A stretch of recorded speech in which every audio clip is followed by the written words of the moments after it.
ব্যক্তির জীবনের বিপদ আপদ বালা মুসিবত দূর হয়ে যাবে। শুধু আপনাদেরকে নিয়মটা এবং সঠিক পদ্ধতি জেনে আমল করতে হবে।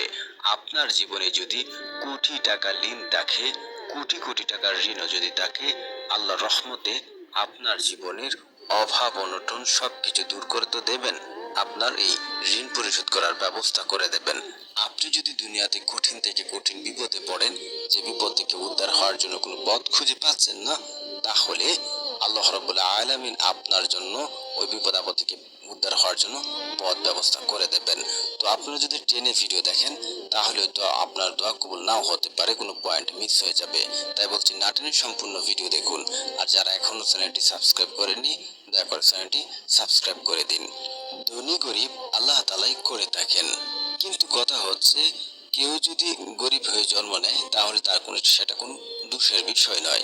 কিন্তু সে যদি গরিব হয়ে মৃত্যুবরণ করে, তাহলে সেটা তার দোষের বিষয় রয়েছে। কারণ তার জীবনে অনেক সময় সে পেয়েছিল, সে পরিশ্রম করায় আল্লাহ তাআলার কাছ থেকে ধন সম্পদ নেওয়ার জন্য, কিন্তু সে তার ভাগ্যের উপরে ছেড়ে দিয়েছে। একটি কোরআনের আয়াত এমন রয়েছে, বান্দা যতক্ষণ পর্যন্ত তার ভাগ্যের জন্য পরিশ্রম চেষ্টা না করবে, ততক্ষণ পর্যন্ত তার ভাগ্য পরিবর্তন হবে না। তো অভাব অনটনে বিপদ আপদে পড়লে কিভাবে উদ্ধার হতে হবে আর কিভাবে আল্লাহ তাআলার কাছে চাইতে হবে, তা আমাদেরকে রাসূল সাল্লাল্লাহু আলাইহি ওয়াসাল্লাম শিখিয়ে গেছেন। এবং আল্লাহ রাব্বুল আলামিন কিন্তু পবিত্র কোরআনেই বলেছেন, তোমরা আমার কাছে দোয়া করো, আমি তোমাদের দোয়া কবুল করব। আল্লাহ তাআলা আরো বলেন, উদউনি আস্তাজিব লাকুম, তোমরা আমাকে ডাকো, আমি তোমাদের ডাকে সাড়া দেব। আল্লাহ রাসূল সাল্লাল্লাহু আলাইহি ওয়াসাল্লাম বলেন, যখন কোনো বান্দা আল্লাহ তাআলার কাছে দু হাত তুলেন এবং সঠিক নিয়মে সঠিক পদ্ধতিতে আমল করেন, আল্লাহ তাআলা ওই বান্দাদের খালি হাতে ফেরত দিতে লজ্জাবোধ করেন। মানে আল্লাহ রাব্বুল আলামিন কখনোই তার বান্দাদেরকে খালি হাতে ফেরত দেন না। আল্লাহ তাআলা কিন্তু তার অসংখ্য রহমত এবং রত্ন ভাণ্ডার থেকে মানুষকে যাকে ইচ্ছা তাকে সম্পদ দান করেন, আবার যাকে ইচ্ছা তাকে অভাব অনটনে ফেলে পরীক্ষা করেন। এটা আল্লাহ রাব্বুল আলামিনের ইচ্ছা। আল্লাহ তাআলা যাকে ইচ্ছা তাকে অটল ধন সম্পদ দেবেন, আবার যাকে ইচ্ছা তাকে পরীক্ষা করে তাকে বিপদে ফেলেন এবং তার অভাব অনটন দিয়ে থাকেন। তো আমরা যদি সেই ধৈর্য ধরে সেই পরীক্ষা উত্তীর্ণ হতে পারি, তাহলে কিন্তু আমরা জীবনে সফল হব।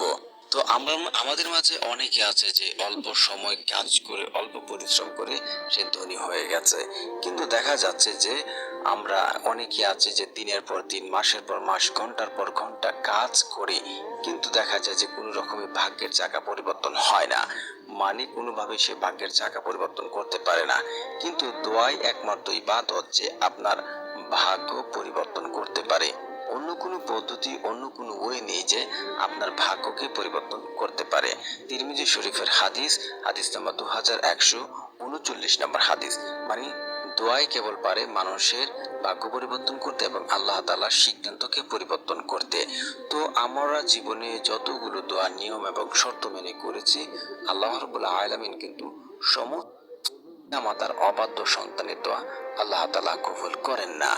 কারণ করবেন, তারপরে হচ্ছে আপনারা জায়নামাজ বিছিয়ে আপনারা মসজিদে বা ঘরে যে কোনো একটি জায়গায় বসবেন।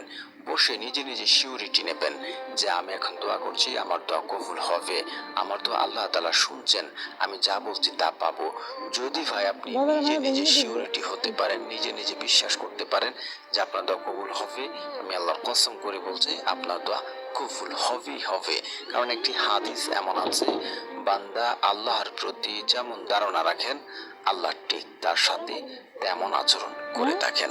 অবশ্যই আপনারা একই এবং বিশ্বাস রাখবেন, কায়ুম অনুভাগকে কান্নাকাটি করে ইখলাসের সাথে দোয়া করবেন।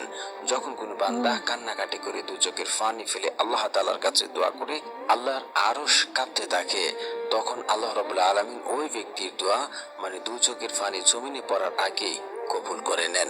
তো অবশ্যই আপনারা কান্নাকাটি করে কায়ম অনুবাদকে আল্লাহ তাআলার কাছে দোয়া করবেন। তারপরে হচ্ছে আপনারা পড়ে নেবেন দ্রুত দোয়া কবুল হওয়ার জন্য ইস্তেগফার। ইস্তেগফারের বহু বহু ফজিলত রয়েছে। যে ব্যক্তি ইস্তেগফার পড়বে, আল্লাহর মানে কোনোভাবেই যেন ঋণ পরিশোধ করতে পারছেন না, অভাব অনটন চারদিকে ঘিরে রেখেছে, আপনারা অনেক অনেক টাকা ঋণে পড়ে গেছেন, আপনারা আজকের এই দোয়াটি 7 বার পড়ে নেবেন এই আমলে রাখে। দোয়াটি হচ্ছে আল্লাহুম্মা কফিনি বিহালালিকা ওয়ান হারামিকা ওয়া আগনিনি বিফাদলিকা আম্মান সিওয়াক।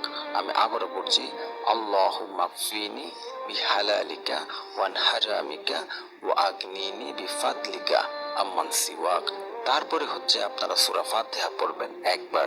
বিসমিল্লাহির রহমানির রহিম, আলহামদুলিল্লাহি রাব্বিল আলামিন, আর রহমানির রহিম, মালিক ইয়াউমিদ্দিন, ইয়াকা না'বুদু ওয়া ইয়াকা নাস্তাঈন, ইহদিনাস সিরাতাল মুস্তাকিম, সিরাতাল লাযিনা আন'আমতা আলাইহিম গায়রিল মাগদুবি আলাইহিম ওয়ালাদ-দাল্লিন, আমিন।